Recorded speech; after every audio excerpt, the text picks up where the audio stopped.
200 years ago, in the 19th century, there was the land rush in the American West. Obviously, we all know the story. There were all the European settlers in the eastern United States, and they made their way westward with manifest destiny and the Homestead Act of the early 1800s, early mid 1800s, actually. And I'm going to make the case in this video today about why this Bitcoin rush or this digital land rush is, in fact, a better opportunity than the land rush was then. We all know how rich they got. And I'm going to make the argument why Bitcoin is better, not just because it has higher upside, but I would argue because in many ways there was even lower downside and less risk to use. So without further ado, let's get to this visual here. This is a nice picture of what the race looked like. Someone would shoot off a gun, and there would be all these horses, all these wagons, and all these cowboys, all these settlers that would rush into land, stake a flag in a given tract of land, and claim that for themselves. And clearly, we all know the story since then. The people that sold their land made a big profit after that time, but the only winning solution since then, from then till today, was to hold on to the land. So let's get into the metaphor of comparing this land rush to the Bitcoin rush, and then I'll explain why Bitcoin is actually even better than I outlined in this discussion here. So if we go back to the visual here, let's enlarge this text to make it a little more visible. So, okay, on the entire planet, there are 57,268,900 square miles of land on Earth. This is both usable and unusable land. Now, as of today, there are roughly 16 million Bitcoin to be claimed. Now, why is 16 million? You probably heard the 21 million number. Well, the reason is because millions of Bitcoin are lost. It's estimated roughly that 4 to 6 million Bitcoin are lost. And additionally, there are 1 million Bitcoin that have been locked up by Satoshi Nakamoto, one of the the creator of Bitcoin, one of the very first people that was mining Bitcoin. A million in the Satoshi lockup, 4 million are lost. So 5 million, 21 million minus 5 million, 16 million coins. Now, in reality, it's even less than that. But for the moment, for the time being, let's just stick with the 16 million number as a rough approximation of how many Bitcoins there are to be claimed. So 16 million Bitcoin to be claimed compared to the 57 million square miles. If you do the math, divide it out, buying one Bitcoin is like buying 3.6 square miles of land in the Homestead Act here. Now, obviously, the metaphor breaks down a little bit because in the Homestead Act and in the westward expansion of the United States, obviously, we're just talking about the Western United States, not the whole world. But the metaphor conceptually holds up. That if we have all the land on the planet, roughly 57.2 million square miles, and we divide that by the 16 million Bitcoins, that's 3.6 square miles, not acres, square miles. And there's a lot of acres in a single square mile. So what's the worth of that? What is 1 square mile worth in today's purchasing power in terms of US dollars? Well, it's roughly 4 million US dollars. So 3.6 square miles, that's about 15 million US dollars in today's purchasing power for what the land equivalent of 1 Bitcoin is. It's truly astounding. Now, with Bitcoin, you're not only buying the land, you're buying anything built atop of it. See, this is what people have trouble understanding. People say with land, like, oh, land has more value because you can build a house on top of land. You can build infrastructure. You can build businesses on top of land. And this has various economic theories that we won't get into for now, but the basic idea being that land values rise as a function of everything being built atop the land rises. This is the economic theory of rents, that as the businesses and the houses and the homes and the apartments and the infrastructure built atop the land rise in value as the society grows in value, then all that economic value flows back to the land. And I would argue that it all flows to the money. Basically, land is our proverbial kind of money today. The reason all these rents and the reason all this value flows down to the land itself is because that's our best form of money. Political forms of money work for their time being, but they'll last anywhere from 10 to 80 years, and then they reset as political institutions or political regimes or political promises reset. They don't last in the same way that land lasts. And so land has kind of been this proverbial money we've had, and that's why economic value flows to that. But I would argue that the reason it flows to land is because land is the best form of money we've had. And really, the law is not all this value flows to land. The value flows to what is the most immutable, what is the least changing. Why is it that land is more dependable over centuries compared to political promises of fiat currencies, dollars, lira, political currency units? Why is it that it flows to those over the companies that are built atop the land, the Apples, the Amazons, or the Standard Oils, or the monopolies of the given period? It's because the land is more immutable. It changes less than these other things.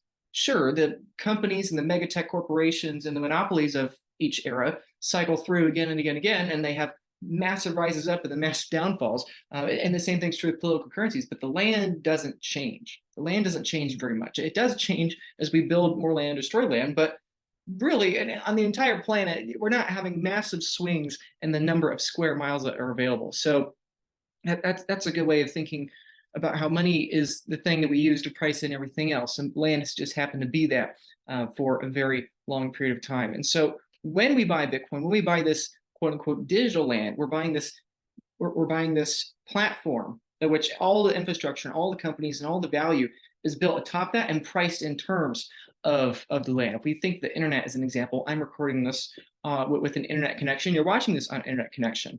You can imagine the bandwidth of the internet being like the proverbial land of the internet. Imagine you had 21 million units of the bandwidth of the internet.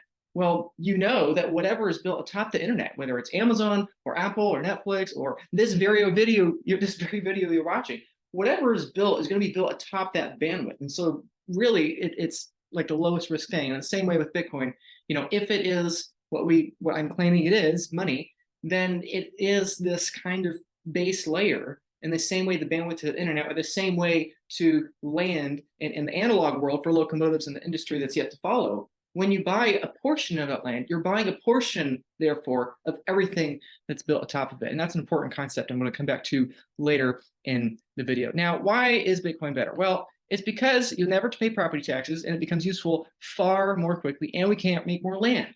I don't know if you have been to Boston here in the United States, or if you're in Europe to the Netherlands, the Dutch, but the reality is, or you could even go to the Middle East to buy, but we have made land in the past. We have built land for centuries. When the demand is high enough, especially on these waterfront properties, we build land. We build new shore into the water, into the oceans, or vice versa.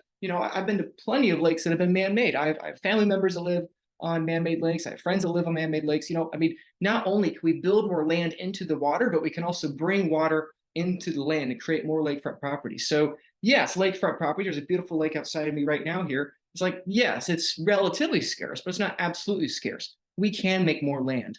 We can. It is relatively scarce, but not absolutely scarce. And that's one of the beauties with digital scarcity, is that we can enforce that. Bitcoin is designed to reject any false, counterfeit, double spend impersonation of itself. You can't do that with land. You just can't, because it's analog. Nobody can stop it in that cryptographic sense.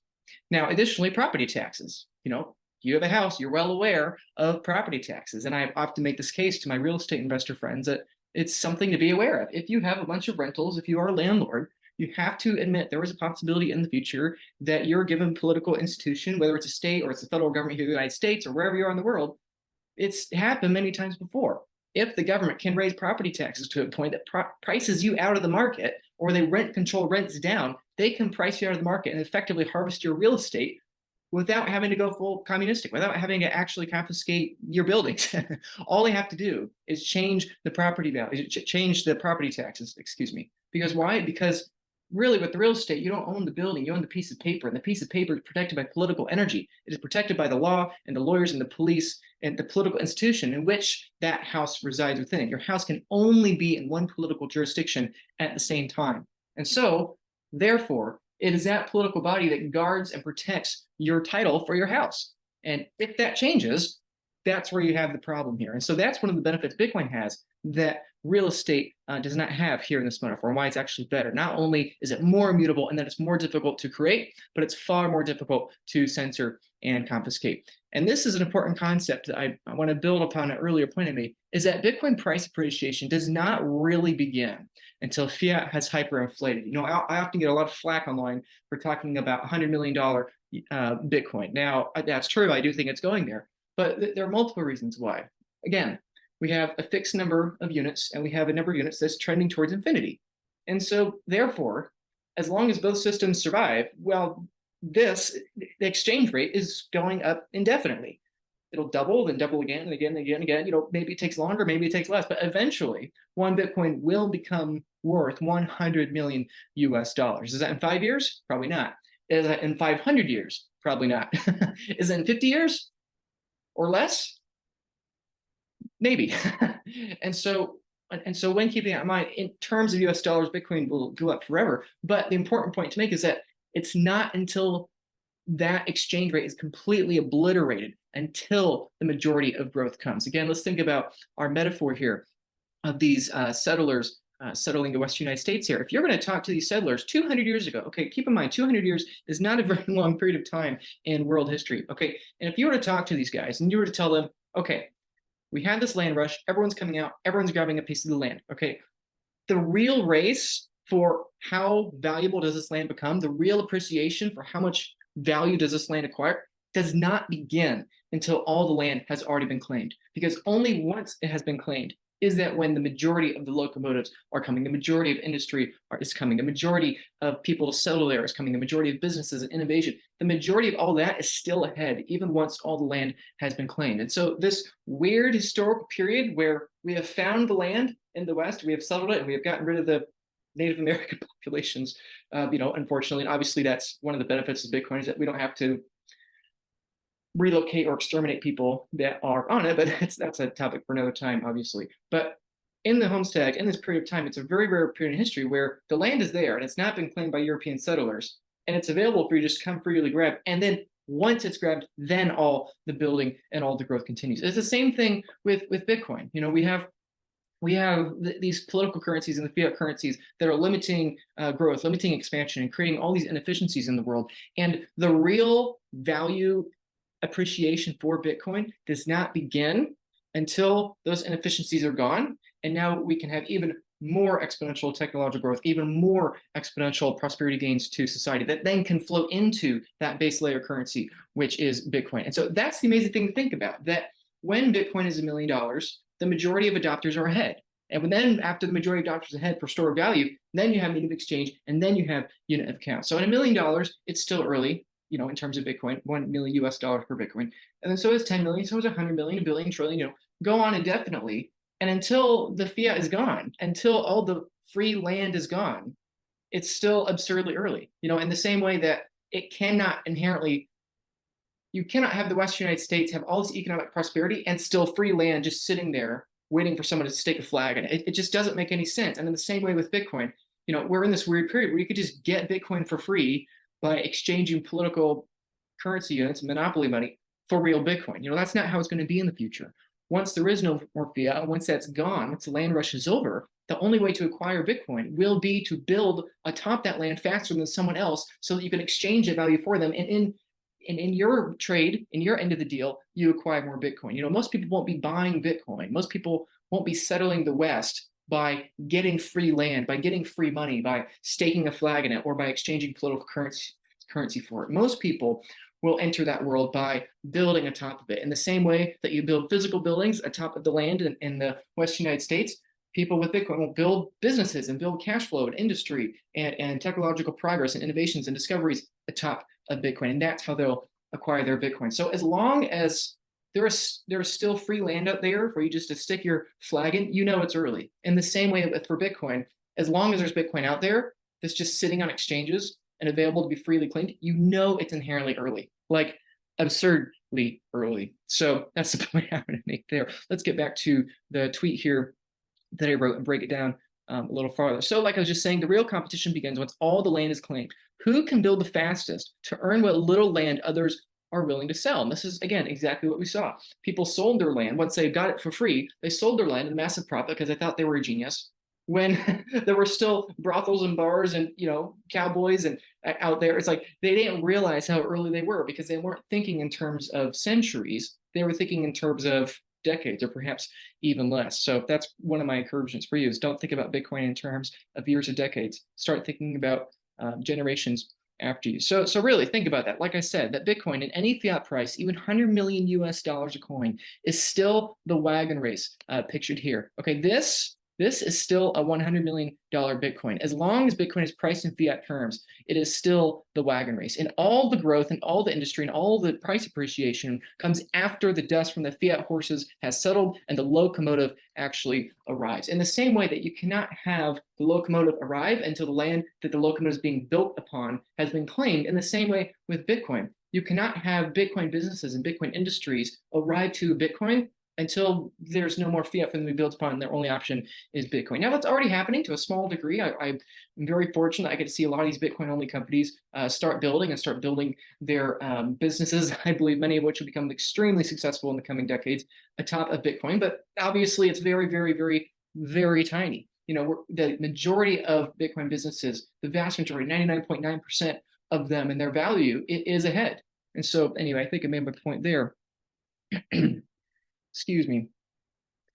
So yeah, even once fiat is gone, it will still be early to Bitcoin, even though that might be against our intuition. I think that's the case. And that's the main point I really want to emphasize in this video, that Bitcoin does not stop its appreciation once fiat is gone. And now it's become flat in value in real purchasing power terms. No, that's actually still on an exponential chart. That's still the baseline. Because, okay, let's say in 3 years, all the fiat is gone. It's reached $100 billion, $100 trillion in every fiat currency known to man. There's people don't exchange that anymore. It'll still be early because now the locomotive is arriving, and now all that price appreciation is still ahead. So that's why we joke about online $100 million Bitcoin is not bullish. Actually, it's bearish because it's still assuming that this land rush never ends and that nobody ever settles there and no locomotives ever arrive. And we stay in this Wild West cowboys and Indians and sheriffs world forever. That's what $100 million Bitcoin is. That's how bearish it is. When in reality, if you're really thinking long term, you realize, oh wait, the locomotive is going to arrive. These factories are going to arrive. Industry is going to arrive, and we're going to triple our population. We're going to quintuple our production, everything of that sort. So that's why Bitcoin, in any terms of fiat price, is absurdly pessimistic or absurdly bearish if you think that this is the future. And so ultimately, we can't even imagine what kinds of technology are coming. We have artificial intelligence and all sorts of other technologies that are being discussed about on the horizon over the coming decade. And so whatever tech is coming, I don't want to claim like I know what that world is going to look like, but whatever is coming, we know it's going to be built atop of and priced in terms of this land. And then I make the bold claim here that 86% of this land, this Bitcoin that I'm metaphorically describing here, has already been claimed by people who are insane enough to venture the dangers when nobody dared to. And I think that's really true. In the same way with the land grab, you had to be absolutely insane, brave, dangerous, or whatever you want to call them, to travel hundreds, if not thousands of miles out west in order to claim this land. You had to be truly a visionary and being willing to face all kinds of dangers to acquire this land because you view it as getting rich for yourself and it's generational wealth for your children, your grandchildren, your great-grandchildren. In the same way with Bitcoin, the people like me, we are strange. We are kind of insane. I can sit here and just ramble on about Bitcoin all day, every day, think about it pretty much nonstop, try to think of ways that it could die so I could try to prevent those ways, lower the probabilities for that. And then when you realize that that's not going to happen, people like me, we're basically obsessed. Reddit, YouTube, Twitter, or X, whatever you want to call it. It's like we are very, very passionate about this thing. We are the pioneers that have crossed the Great Mississippi and are willing to risk our proverbial lives for this land. And when I mentioned earlier that Bitcoin's lower risk, that's the cool thing. You don't have to risk your life in a gold mine to get a little nugget of gold. You don't have to risk your life with cholera, dysentery, or wild bears, or whatever out in the Wild West. All I have to risk is my time and my capital. That's all I have to risk. I don't have to risk my life like those. And Bitcoin's even higher upside in an even shorter time window. Because if I'm going to go in the land rush, I'm going to go out, risk my literal life, and perhaps even the literal lives of my family, my wife and children, to go out there, settle the land, claim the land, have to defend the land with a gun, against Native Americans or other settlers or whomever, robbers. I have to defend the land with bullets. And then, okay, maybe in 50 years, more settlement comes in. But with Bitcoin, because technology is an exponential curve, and because now it's digital, not analog, we don't have to defend it with an analog gun. We can use digital electricity and cryptographic functions and hash to defend that Bitcoin. It's even better. So not only is there lower downside with being this Bitcoin pioneer than a gold rush or a land pioneer because my literal life is not on the line, I also have higher upside in even shorter periods of time because I don't have to wait 50 years for analog industry to come in. I just have to sit here. It's a safe assumption to say that Bitcoin adoption is going to be faster than the internet's adoption. And so therefore, within my lifetime, I'm probably going to see a significant portion of this growth acquire its value into Bitcoin. I don't have to wait as long as I did with the analog rush. And so in every way, this is a significantly better land rush. This is a significantly better opportunity for myself and even more importantly for my future generations and stewarding that for my future generations or wherever God calls me to steward those resources and that purchasing power in every way, in every single way. it's better. There's no property taxes. It is even more infinitely immutable. It's absolutely scarce. I don't have to defend it with a gun. It's going to be even a shorter timeline. It's going to be even more prosperous. I get to live in a more prosperous period of history, and my life's not on the line. So in every way, it's significantly better. It's absolutely, I wonder every day, how am I so lucky that I get to be here in this very narrow period? Now, the one downside with that is that it's this very, very shorter period of time to have that land grab. It took centuries for us to settle the West. And with Bitcoin, it'll probably take a couple decades. My guess is probably 2 or 3 decades we'll have in this Bitcoin land rush, so to speak, of which we are already 14 years into it. You could have bought these square miles, let's say, at $1. You could have bought these Bitcoins at $1. You could have bought it at $10. You could have bought it at $100, $1,000, $10,000. Now, Bitcoin, the time of recording this video here in September of 2023, is roughly $25,000 to $30,000. In 5 years, 10 years, 20 years, people will look back at that as just, and they look back at this race of wagons here, be absolutely amazed and like, wow, those true visionaries across Mississippi, they were so brave and they understood that Bitcoin was still a bargain at $30,000, even though they could have bought it at $30 a mere decade before. And so my encouragement for you is to take your wagon and head west, young man, because I know that 98% of you watching this are men between 35 and 65. So I can say that relatively safely. If you're a woman watching this, just as true for you, but actually, that goes to another quick point. That's one of the reasons why I think the vast majority of people that are buying and passionate about Bitcoin right now are men that age group. It was the same thing with the gold rushes, same thing with the pioneers. Why is that? It's because these men have a much higher risk tolerance. We're much more disagreeable, and we're willing to put a lot more on the line, and because we, frankly, that's the way we're wired. And so I think that's one of the main reasons why the vast majority, 95 to 98%, of these hardcore Bitcoiners are men. I just think we're that early, that we're still in these wagon days where the vast majority of us are these middle-aged men that are crossing the Rubicon, crossing the Mississippi, and we don't care what anyone else says. Really quick, I'd like to say this idea of comparing the Bitcoin land rush to the land rush. It's not entirely new concept. I'm going to point out a few people that I think have also gone into this in depth pretty well. Jake Oswald goes into that here. Oliver Velez also, he and I talked about that in one of our podcasts together. Wicked Smart Bitcoin makes this point really clear, which really is also Hal Finney. I should have tagged Hal Finney in here too. Unfortunately, passed away, of course. But really, in 2009, he made the point. He was for the first person. He really should get all the credit more than all of these people or me. He should get the credit because he was the one that described this. Essentially, he didn't use this land rush metaphor, but he did talk about this. And so there are others too. Michael Saylor's talked about this a lot. Joe Burnett and I have talked about how Bitcoin's logging the human race in this sense. Jesse Myers has this article here, Bitcoin in the American West. So there are a lot of us Bitcoiners that have come to this conclusion one way or another that Bitcoin is basically like this digital land rush, and in virtually every facet, it's better. It's better for us individually. It's better for us collectively and our families and our societies and our cultures, and we don't have to wait nearly as long. And again, why is that? It's because it gets to this underlying principle here that we have less in common with the future than the past. This was my first thread back in January of this year, January 2023, January 17th here. And this is the point I made, that we have less in common with the average person from 100 years from today, in the year 2123, than with the person from 2,000 years ago in the year 23. So even though the future person's even though the future person is 20 times closer in time to us than the past, I make the point that we have more in future with them. I mean, again, that might sound offensive, but I think it's undeniable. I think it's undeniable just how much technology has changed our lives in this way. I mean, again, look at this picture. This picture is barely, in fact, not even 200 years old. Okay, in 200 years, we turned this desolate wasteland. Obviously, know there are people there before us, but for us Europeans or American bias, for us it was this wasteland that had no buildings, no infrastructure, nothing built on top of it, where we were literally giving it away for free. I mean, the Louisiana Purchase was $13 million. $13 million for the Louisiana Purchase, the Louisiana Territory, one of the biggest acquisitions of land in world history. Or Alaska, you can look at Alaska too. I think it was 3 cents an acre, something absurd like that. And so in just 200 years, less than 200 years, we turned that into what we have now. And in the next 50 years, it'll look even more unrecognizable to us, perhaps, than 50 or 80 years ago. And so that is one of the fascinating things to me. And that's why I talk about Bitcoin. That's why I make these videos as this obsessed pioneer that I am, because I think it's really important for people to understand that, well, the first thing you have to understand is this concept that we probably I would argue almost certainly have less in common with the future than the past. And that technologically speaking, ourselves from 50 years or even 30 years from today is going to be vastly different than ourselves from 50 years or 30 years ago. And if you're watching this and you're you're that age, you know how much the world has changed in the last couple of decades. And so that's the first thing that I really want to emphasize to people is that we have to remember that the world is going to change to a very large degree. And you could be pessimistic about that. You could be optimistic about that. I'm generally an optimist when I need to be and a pessimistic person when I need to be.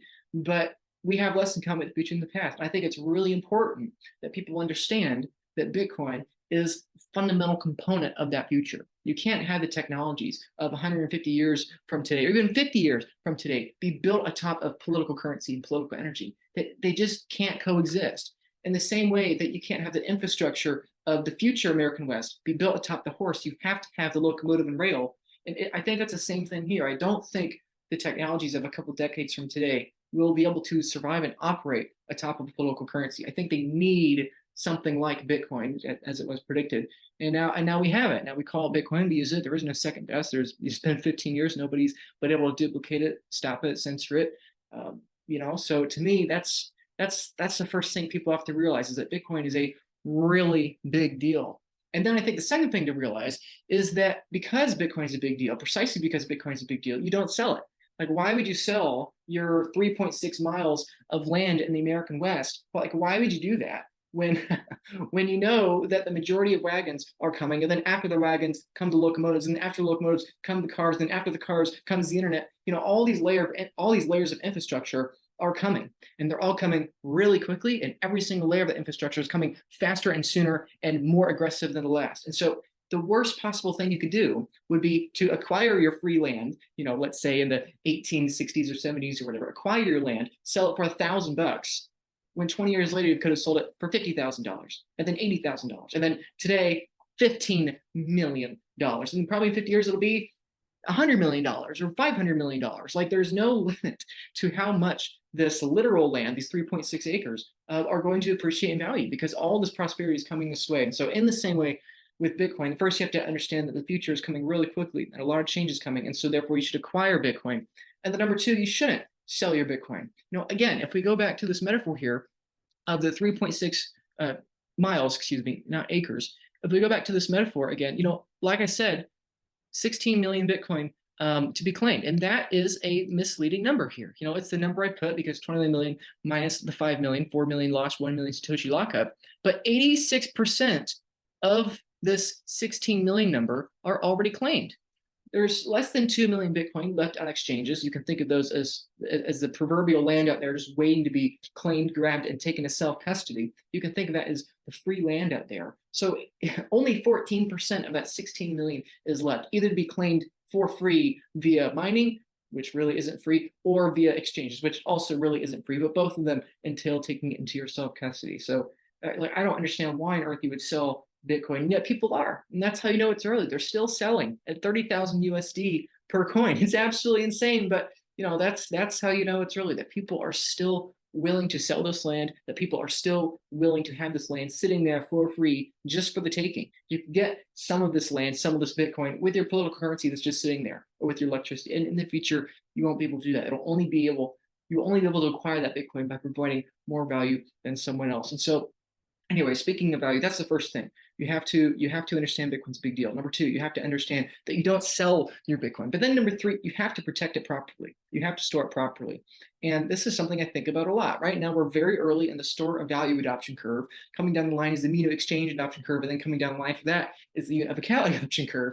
Right now, we're in the very beginning, we're the innovative stage of the store of value adoption curve. And one of the things I think about often is, how am I personally, as well as many of you watching, if you're watching this in the early to mid 2020s, you're probably going to be just like me in this position where, okay, we've gone out, we understood Bitcoin is a big deal, we bought this land, and we've acquired this land, and we understand we're never going to sell this land. Well, now how do we protect it? How do we defend this land? How do we make sure that our wives and our children and our grandchildren, our great-grandchildren are going to be able to inherit this land? Because at a certain point, once all the Bitcoin is gone, once all the land is claimed, your biggest concern will no longer be how do I acquire, but how do I protect what I have? Right now, if you have a whole Bitcoin, it's relatively easy to protect. You can keep it on a single sig or keep it somewhere safe, and 30,000 US dollars that's a lot of money, but that's not an absurd amount of money. But what happens when Bitcoin's a million or 5 million or 10 million or $100 million in US dollars or whatever your local fiat currency is? How are you going to protect that when it's that much? I mean, it's something I really think about. I get messages about that a lot. Like, what am I going to do when Bitcoin is this valuable? How am I going to custody that? And, well, obviously I'm going to get into a little advertisement here, but I do genuinely believe in this here. I am starting it here at the Bitcoin Advisor. The Bitcoin Advisor is an Australian company. We work with clients all around the world, but our mission is to help people buy, secure, and manage their Bitcoin so that they can own generational wealth without losing sleep anywhere in the world. Now, is this service for everyone? No, it's absolutely not for everyone. Everything has trade-offs. But for the people that have a significant amount of Bitcoin, whether that's a tenth of a Bitcoin, and that is a significant amount of Bitcoin, or 100 Bitcoin or more, whatever the case, if we're correct and this becomes only more and more valuable, it seems to me that whether from malicious intent or whether just by accident, we want to make sure that you, your children, and your great grandchildren have the ability to steward, receive, and manage these funds in a way that they're not going to lose it. They're not going to have it be lost to a phishing scam. And think of it this way. There are trade-offs to everything. One of the trade-offs of being at the top 1% of these proverbial landowners in the future is that you're super rich. But the downside is that a lot of people are going to be coming after you and in a wide variety of ways. And so again, whether you want to join me at the Bitcoin Advisor or not, that's up to your choice, but you have to get your custody down. You have to get it down. Do not leave your Bitcoin on exchanges. Do not leave your Bitcoin with GBTC or some sort of ETF, okay? Do not do that, okay? Let's go through this little chart here. Okay, exchanges, Bitcoin ETF. You do not get self-custody in any way. You are not protected in any way. You are not actually going out, crossing the Mississippi and acquiring land for yourself, okay? You are staying east of the Mississippi and someone is giving you a piece of paper saying that, oh, look, now you own this land. Okay, you don't really own the land because you're not there with your gun protecting it, obviously metaphorical sense. You have to take self-custody. You have to store your keys. If they're not your keys, they're not your Bitcoin. And so for many people, the answer that makes sense is you take custody of your own keys, have a single SIG hardware wallet, hot wallet, cold wallet, definitely preferred. Keep your own keys, keep them safe, and keep them away from any sort of internet connection and away from anyone. Because it's not just about the people today that are going to want to take your coins. It's about the people in the future that are going to want to take your coins. Okay. And so that is what makes sense for a lot of people. However, again, for those that have a higher Bitcoin allocation, higher net worth, the Bitcoin Advisor could be an avenue for you. Why? Because we have very reasonable fees, much lower than typical financial advisors. We are able to give advice. We have a concierge service. It's a state plan protocol. We've built in redundancy and collateral custody. So comparing that to single sig, you can have multi-sig. Multi-sig being with 3 keys. 3 keys distributed in 3 different jurisdictions and 3 different continents under 3 different authorities. That is, again, very different than this land rush of the past. If you're going out and claiming this land now, you have one piece of land that you defend just yourself with your gun in one location under one state and one jurisdiction.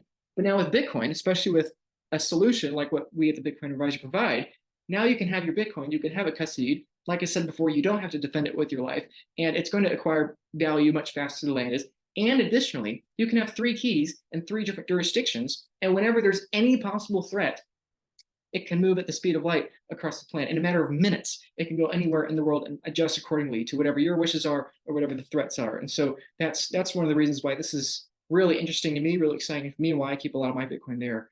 Obviously not all of it. Everything has its trade-offs and everything needs to be distributed properly, but that's something I think about a lot.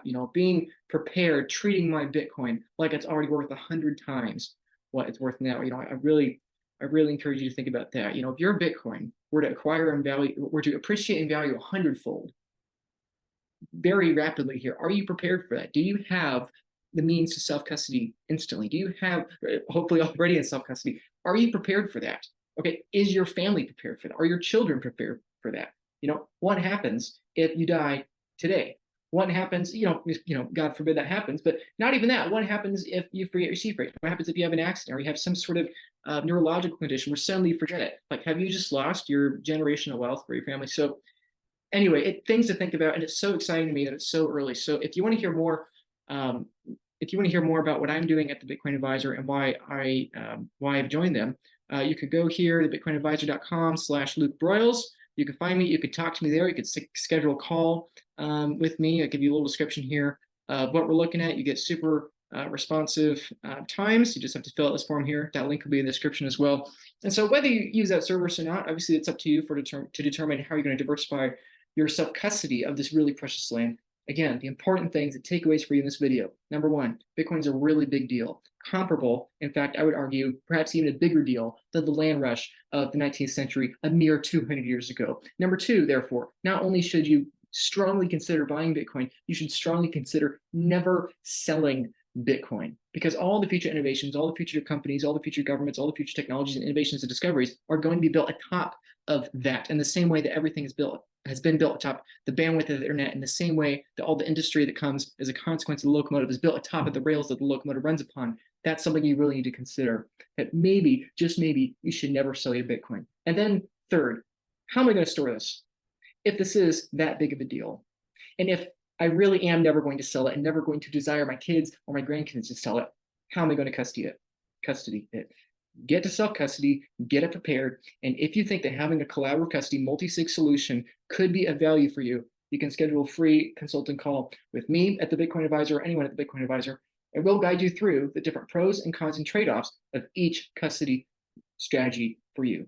I hope this video has been informative. Please check out the links down below, including the Bitcoin Advisor link. Please subscribe, like this video, and I'll see you in the next one.